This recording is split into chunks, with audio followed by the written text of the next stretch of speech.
G'day, Greg Miller from The Joy of Wood. Now you love spoon carving, all this whittling and stuff we're doing at the moment. Wonderful. Trouble is, our knives end up needing to be sharpened. They get a bit dull, especially when we're working on hardwoods. What I'd like to show is how we do that. And to do that, to sharpen these, what we need is a strop. And a strop is a piece of leather here, stuck onto a harder surface, and it's charged up with a polishing compound. And that's what we're going to use. So let's have a look. I'll show you how this is done.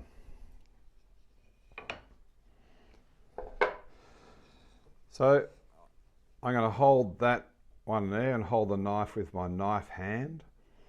And you'll notice we've got the flat side of the blade and we've got the bevel. I want to sit that down so the bevel is sitting flat on there, and I'm going to draw it back towards me.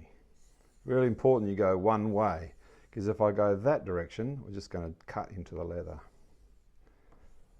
So if you polish your car often enough, you'll end up with no paint left, because it's basically abrading a few molecules off the surface each time. And that's that very fine cutting action, which is exactly what we're doing here. We're just cleaning, taking off that layer. So as I get out towards the end, because the blade is like this, so around there, keeping that flat, that's why the blade is tipped around on a bit of an angle. I'm going to come back in, and like so. So I'll do that, and you'll see this gets a lot shinier along here. So the next thing I'm going to do is go the other direction. So putting it on there, find that bevel, so get it sitting flat on there, and then away we go. Go in the opposite direction now. When you bring it back, be careful that you don't stab yourself in the hand. Now you probably want to do this, you know, depending on how bad it is, 20, 25 times. It'd be a good thing to sort of do this often while you're doing your carving, though I tend to do it when I feel like the blade has stopped doing its thing.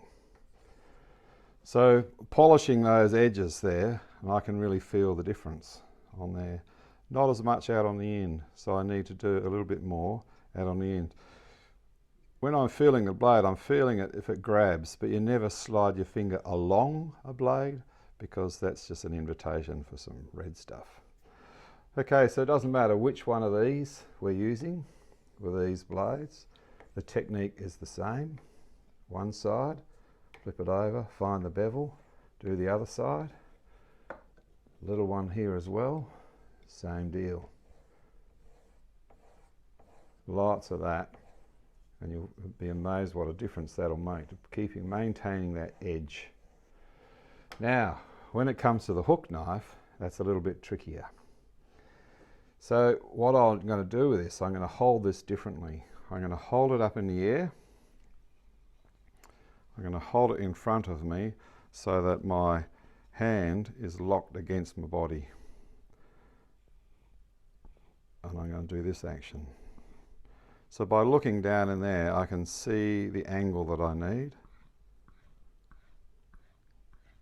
And because it's a curve, I'm doing lots of drawing it across on the tangent, gradually turning that around. And I've turned the blade up this way so I can see a bit easier. Remember, it's only going one direction.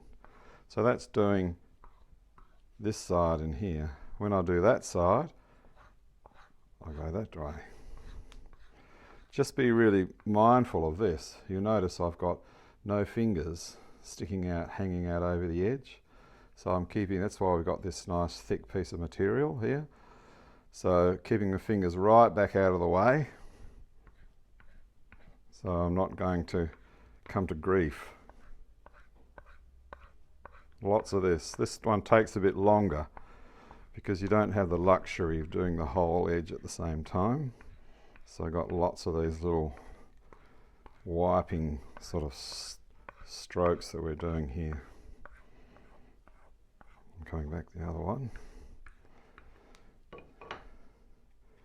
And that's feeling a whole lot better. Of course, if the edge gets damaged, you drop it on a concrete floor or something, then that's a whole different story. For the moment, we're just looking at maintaining or keeping sharp our blades. So here we go.